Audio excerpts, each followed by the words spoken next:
ആകാശവാണി.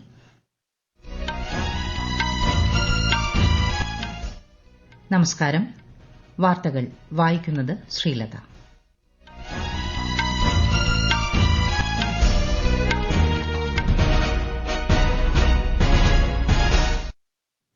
പ്രധാന വാർത്തകൾ. ഓപ്പറേഷൻ സിന്ദൂറിലൂടെ പഹൽഗാം ഭീകരാക്രമണത്തിന് ശക്തമായ മറുപടി നൽകി ഇന്ത്യ.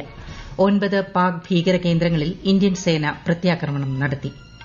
ഭീകരതാവളങ്ങളെ കൃത്യമായി ലക്ഷ്യമിട്ടാണ് ആക്രമണമെന്ന് സൈന്യം. സമാധാനം തകർക്കാനുള്ള ശ്രമങ്ങൾക്ക് നൽകിയ ഉചിതമായ മറുപടിയാണിതെന്ന് വിദേശകാര്യ മന്ത്രാലയം. നിയന്ത്രണ രേഖയിലെ പാക് ഷെല്ലാക്രമണങ്ങളിൽ 9 പേർ കൊല്ലപ്പെട്ടു. ശക്തമായ തിരിച്ചടി നൽകി ഇന്ത്യൻ സേന. അതിർത്തി മേഖലയിൽ അതീവ ജാഗ്രത. ശ്രീനഗർ വിമാനത്താവളം അടച്ചു. ജനങ്ങളുടെ സുരക്ഷ ഉറപ്പാക്കാൻ എല്ലാ നടപടികളും സ്വീകരിച്ചതായി കേന്ദ്ര ആഭ്യന്തരമന്ത്രി അമിത്ഷാ. സുരക്ഷാകാര്യ മന്ത്രിസഭാ സമിതി ഇന്ന് യോഗം ചേരും. രാജ്യത്തെ സിവിൽ ഡിഫൻസ് തയ്യാറെടുപ്പുകൾ വിലയിരുത്തുന്നതിന് സംസ്ഥാനങ്ങളിൽ ഇന്ന് മോക് ഡ്രിൽ. കേരളത്തിൽ മോക് ഡ്രിൽ വൈകുന്നേരം 4-ന്. ഐപിഎൽ ക്രിക്കറ്റിൽ ഇന്ന് Kolkata night Riders Chennai super കിങ്സിനെ നേരിടും. വാർത്തകൾ വിശദമായി. ഓപ്പറേഷൻ സിന്ദൂറിലൂടെ പഹൽഗാം ഭീകരാക്രമണത്തിന് ശക്തമായ മറുപടി നൽകി ഇന്ത്യ. പാകിസ്ഥാനിലെയും പാക് അധിനിവേശ കാശ്മീരിലെയും 9 ഭീകര കേന്ദ്രങ്ങളിൽ ഇന്ത്യൻ സേന ഇന്നലെ അർദ്ധരാത്രി പ്രത്യാക്രമണം നടത്തി. രാത്രി 1:05-നും 1:30-നും ഇടയിലാണ് പ്രത്യാക്രമണം നടത്തിയതെന്ന് ഓപ്പറേഷൻ സിന്ദൂറിന്റെ വിശദാംശങ്ങൾ പങ്കുവച്ചുകൊണ്ട് സൈനിക വൃത്തങ്ങൾ അറിയിച്ചു.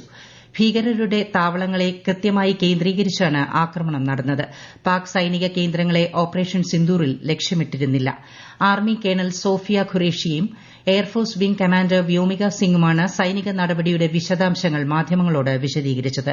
കഴിഞ്ഞ 3 ദശാബ്ദങ്ങളായി പാകിസ്ഥാൻ ഭീകരതയ്ക്ക് വേണ്ട അടിസ്ഥാന സൌകര്യങ്ങൾ ഒരുക്കി നൽകുകയായിരുന്നുവെന്നും പ്രത്യാക്രമണത്തിലൂടെ തകർത്ത ഭീകര കേന്ദ്രങ്ങളുടെ വിശദാംശങ്ങൾ പങ്കുവച്ചുകൊണ്ട് ഇരുവരും വ്യക്തമാക്കി.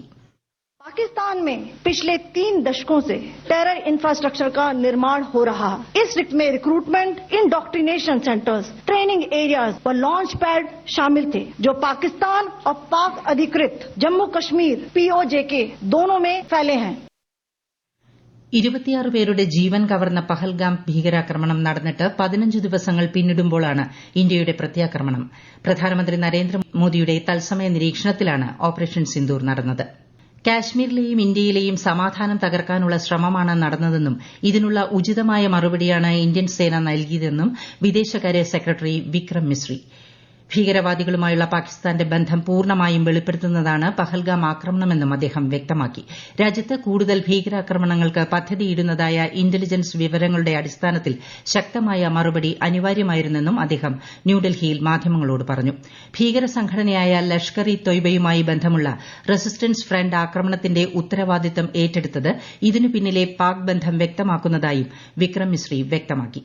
പഹൽഗാമിന്റെ പശ്ചാത്തലത്തിൽ ഐക്യരാഷ്ട്ര രക്ഷാസമിതി പുറത്തിറക്കിയ മാധ്യമ പ്രസ്താവനയിൽ നിന്നും റെസിസ്റ്റൻസ് ഫ്രണ്ടിന്റെ പേര് ഒഴിവാക്കാൻ പാകിസ്ഥാൻ നടത്തിയ ശ്രമങ്ങൾ അവഗണിക്കാനാവില്ലെന്നും അദ്ദേഹം പറഞ്ഞു.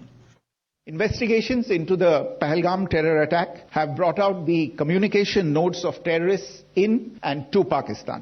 The claims made by the Resistance Front and their reposting by known social media handles of the Lashkar-e-Taiba speak for themselves. Identification of the attackers based on eyewitness accounts as well as other information available to law enforcement agencies has also progressed. Our intelligence has developed an accurate picture of the planners and backers of this team. വിദേശകാര്യ മന്ത്രാലയവും സൈന്യവും ന്യൂഡൽഹിയിൽ നടത്തിയ സംയുക്ത വാർത്താ സമ്മേളനത്തിലാണ് ഇക്കാര്യങ്ങൾ വിശദീകരിച്ചത്. ഓപ്പറേഷൻ സിന്ദൂറിന്റെ പശ്ചാത്തലത്തിൽ സ്ഥിതിഗതികൾ വിലയിരുത്തുന്നതിനായി സുരക്ഷാകാര്യ മന്ത്രിസഭാ സമിതി ഇന്ന് യോഗം ചേരുന്നുണ്ട്. നിയന്ത്രണ രേഖയ്ക്ക് സമീപം പാകിസ്ഥാൻ സേന നടത്തിയ വെടിവയ്പിലും ഷെല്ലാക്രമണത്തിലും 9 പേർ കൊല്ലപ്പെട്ടു. പൂഞ്ച് മേഖലയിലടക്കം 41 പേർക്ക് പരിക്കേറ്റതായും പ്രതിരോധ വൃത്തങ്ങൾ അറിയിച്ചു. ഇന്ത്യൻ സൈന്യം ശക്തമായി തിരിച്ചടിക്കുകയാണ്. അതിർത്തി മേഖലയിലെ എല്ലാ വ്യോമ പ്രതിരോധ യൂണിറ്റുകളും സജീവമാണെന്നും ജനങ്ങൾ ആശങ്കപ്പെടേണ്ടതില്ലെന്നും പ്രതിരോധ വൃത്തങ്ങൾ അറിയിച്ചു. ഓപ്പറേഷൻ സിന്ദൂറിനെ തുടർന്നുള്ള സുരക്ഷാ സാഹചര്യത്തെക്കുറിച്ച് കേന്ദ്ര ആഭ്യന്തരമന്ത്രി അമിത്ഷാ ജമ്മുകശ്മീർ ലഫ്റ്റനന്റ് ഗവർണർ മനോജ് സിൻഹയുമായും മുഖ്യമന്ത്രി ഒമർ അബ്ദുള്ളയുമായും ചർച്ച ചെയ്തു. അതിർത്തി പ്രദേശങ്ങളിലെ ജനങ്ങളുടെ സുരക്ഷ ഉറപ്പാക്കാൻ ബിഎസ്എഫിന് നിർദ്ദേശം നൽകിയതായി ശ്രീ അമിത്ഷാ വ്യക്തമാക്കി. സാധാരണക്കാരുടെ സുരക്ഷ സർക്കാരിന്റെ പ്രഥമ പരിഗണനയാണെന്ന് അദ്ദേഹം പറഞ്ഞു. അവധിയിലുള്ള സേനാംഗങ്ങളെ വിളിക്കാനും കേന്ദ്ര ആഭ്യന്തരമന്ത്രി നിർദ്ദേശം നൽകി. പഹൽഗാമിൽ നിരവധി സാധാരണക്കാരെ കൊലപ്പെടുത്തിയ ഹീനമായ പ്രവൃത്തിക്കുള്ള മറുപടിയാണ് ഓപ്പറേഷൻ സിന്ദൂർ എന്നും കേന്ദ്ര ആഭ്യന്തരമന്ത്രി അമിത്ഷാ പ്രതികരിച്ചു. ഇന്ത്യൻ ജനതയ്ക്കെതിരായ ആക്രമണങ്ങൾക്ക് ശക്തമായ മറുപടി നൽകുമെന്ന മോദി സർക്കാരിന്റെ നിശ്ചയദാർഢ്യത്തിന്റെ തെളിവാണിതെന്നും അദ്ദേഹം പറഞ്ഞു. ശക്തമായ നടപടിയിൽ രാജ്യരക്ഷാമന്ത്രി രാജ്നാഥ് സിംഗ് ഇന്ത്യൻ സേനയെ അഭിനന്ദിച്ചു. ഭീകരവാദത്തിനെതിരെ ലോകം വിട്ടുവീഴ്ചയില്ല മനോഭാവം പുലർത്തണമെന്ന് വിദേശകാര്യമന്ത്രി എസ് ജയശങ്കർ പറഞ്ഞു. ഭീകരവാദത്തെ ഉന്മൂലനം ചെയ്യാൻ ഇന്ത്യ പ്രതിജ്ഞാബദ്ധമാണെന്ന് കേന്ദ്രമന്ത്രി ജെ.പി. നദ്ദ പ്രതികരിച്ചു. ഇന്ത്യൻ സേനയെ ഓർത്ത് അഭിമാനം കൊള്ളുന്നതായി ലോക്സഭാ പ്രതിപക്ഷ നേതാവ് രാഹുൽ ഗാന്ധി സമൂഹമാധ്യമത്തിൽ കുറിച്ചു. പാകിസ്ഥാന്റെ ഭീകരപ്രവർത്തനത്തിനെതിരെ വിട്ടുവീഴ്ചയില്ലാത്ത മനോഭാവമാണ് ഇന്ത്യൻ നയമെന്ന് രാജ്യസഭാ പ്രതിപക്ഷ നേതാവ് മല്ലികാർജ്ജുൻ ഖാർഗെ പ്രതികരിച്ചു. ഓപ്പറേഷൻ സിന്ദൂറിനെ സംസ്ഥാന മുഖ്യമന്ത്രിമാർ ഉൾപ്പെടെയുള്ള പ്രമുഖ നേതാക്കളും അഭിനന്ദിച്ചു. തമിഴ്നാട് മുഖ്യമന്ത്രി എം കെ സ്റ്റാലിൻ, ആന്ധ്ര മുഖ്യമന്ത്രി ചന്ദ്രബാബു നായിഡു, പശ്ചിമബംഗാൾ മുഖ്യമന്ത്രി മമതാ ബാനർജി തുടങ്ങിയവർ സൈനിക നടപടിക്ക് അഭിവാദ്യം അറിയിച്ചു. പഹൽഗാം ഭീകരാക്രമണത്തിന് പിന്നിൽ പ്രവർത്തിച്ചവർക്ക് തക്കതായ മറുപടിയാണ് ഇന്ത്യ നൽകിയതെന്ന് ഭീകരാക്രമണത്തിന് ഇരയായ ഇടപ്പള്ളി സ്വദേശി എൻ രാമചന്ദ്രന്റെ മകൾ ആരതി. ഇന്ത്യക്കാരി എന്ന നിലയിൽ അഭിമാനിക്കുന്നതായും ഇത്തരമൊരു തിരിച്ചടി ആശ്വാസം നൽകുന്നതായും ആരതി പ്രതികരിച്ചു.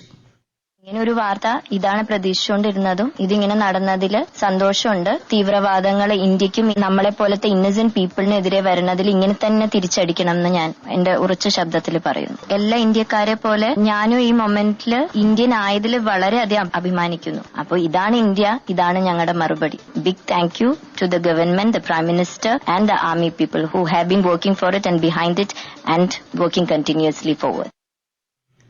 ഓപ്പറേഷൻ സിന്ദൂറിന്റെ പശ്ചാത്തലത്തിൽ ഇന്ത്യൻ അതിർത്തി മേഖലകളിൽ കനത്ത ജാഗ്രത. ശ്രീനഗർ വിമാനത്താവളം അടച്ചതായി വ്യോമസേന അറിയിച്ചു. ശ്രീനഗറിൽ നിന്നുള്ള എല്ലാ വിമാന സർവീസുകളും റദ്ദാക്കി. ശ്രീനഗർ, ലേ, ജോധ്പൂർ, അമൃത്സർ, ഭുജ്, ജാംനഗർ, ചണ്ഡീഗഡ്, രാജ്കോട്ട് എന്നിവിടങ്ങളിലെ വിമാന സർവീസുകൾ ഈ മാസം 10 വരെ നിർത്തിവച്ചതായി എയർ ഇന്ത്യ അറിയിച്ചു. യാത്ര പുനഃക്രമീകരിക്കുന്നതിന് പണം ഈടാക്കില്ലെന്നും ക്യാൻസൽ ചെയ്യുന്നവർക്ക് തുക മുഴുവനായി നൽകുമെന്നും എയർ ഇന്ത്യ അറിയിച്ചു. ധർമ്മശാല, ലേ, ജമ്മു, ശ്രീനഗർ, അമൃത്സർ എന്നിവിടങ്ങളിൽ നിന്നുള്ള വിമാന സർവീസുകൾ താൽക്കാലികമായി നിർത്തിവയ്ക്കുന്നതായി എയർലൈൻ കമ്പനികളായ സ്പേസ് ജെറ്റും ഇൻഡിഗോയും അറിയിച്ചു. ബിക്കനീറിലേക്കുള്ള സർവീസുകളും ഇൻഡിഗോ നിർത്തിവച്ചിട്ടുണ്ട്. യാത്രയ്ക്ക് മുന്നോടിയായി അതത് വിമാന യാത്രാ കമ്പനിയുമായി ബന്ധപ്പെടണമെന്നും നിർദ്ദേശമുണ്ട്. ഇൻഡോ പാക് അതിർത്തിയിലുള്ള ജമ്മു, സാംബ, കത്വ, രജൌരി, പൂഞ്ച് ജില്ലകളിലെ എല്ലാ വിദ്യാഭ്യാസ സ്ഥാപനങ്ങളും അടച്ചിരിക്കുകയാണ്. ഇന്ന് നടത്താനിരുന്ന എല്ലാ പരീക്ഷകളും മാറ്റിവച്ചതായി കാശ്മീർ സർവകലാശാല അറിയിച്ചു. ഈ വാർത്തകൾ ആകാശവാണിയിൽ നിന്ന്.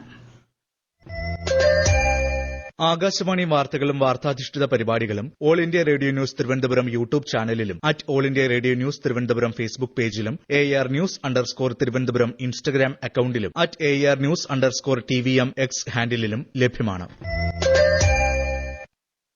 രാജ്യത്തെ സിവിൽ ഡിഫൻസ് തയ്യാറെടുപ്പുകൾ വിലയിരുത്തുന്നതിന് സംസ്ഥാനങ്ങളിൽ ഇന്ന് മോക്ക് ഡ്രിൽ നടക്കും. വ്യോമാക്രമണ മുന്നറിയിപ്പ് സംവിധാനം, വ്യോമസേനയുമായുള്ള റേഡിയോ കമ്മ്യൂണിക്കേഷൻ, കൺട്രോൾ റൂമുകളുടെ പ്രവർത്തനം എന്നിവ മോക്ക് ഡ്രില്ലിലൂടെ വിലയിരുത്തും. കേരളത്തിലെ എല്ലാ ജില്ലകളിലും ഇന്ന് വൈകുന്നേരം 4 മണിക്കാണ് മോക്ക് ഡ്രിൽ നടക്കുന്നത്. ആക്രമണ ഘട്ടങ്ങളിൽ സ്വീകരിക്കേണ്ട പ്രതിരോധ നടപടികളെക്കുറിച്ച് ജനങ്ങൾക്കും വിദ്യാർത്ഥികൾക്കും ഇതിലൂടെ ബോധവൽക്കരണം നൽകും. ജില്ലാ കളക്ടർമാർക്കാണ് മോക്ക് ഡ്രില്ലിന്റെ നടത്തിപ്പ് ചുമതല. പൊതുജനങ്ങളും സ്ഥാപനങ്ങളും സംഘടനകളും ഇതുമായി സഹകരിക്കണമെന്ന് ചീഫ് സെക്രട്ടറി എ ജയതിലക് അഭ്യർത്ഥിച്ചു. മോക്ക് ഡ്രിൽ സമയത്ത് സൈറൺ മുഴങ്ങുമ്പോൾ എല്ലാ ലൈറ്റുകളും ഗ്യാസ്, വൈദ്യുത ഉപകരണങ്ങളും ഓഫ് ചെയ്യണമെന്നാണ് നിർദ്ദേശം. വീടിനുള്ളിലെ ഏറ്റവും സുരക്ഷിതമായ ഇടത്തേക്ക് ബ്ലാക്ക് ഔട്ട് സമയത്ത് മാറേണ്ടതാണ്. പൊതുസ്ഥലങ്ങളിൽ നിൽക്കുന്നവർ അടുത്തുള്ള സുരക്ഷിതമായ കെട്ടിടങ്ങളിലേക്ക് മാറണം. ദീർഘമായ സൈറൺ മുന്നറിയിപ്പും ചെറിയ സൈറൺ സുരക്ഷിതമാണെന്ന അറിയിപ്പുമാണ്.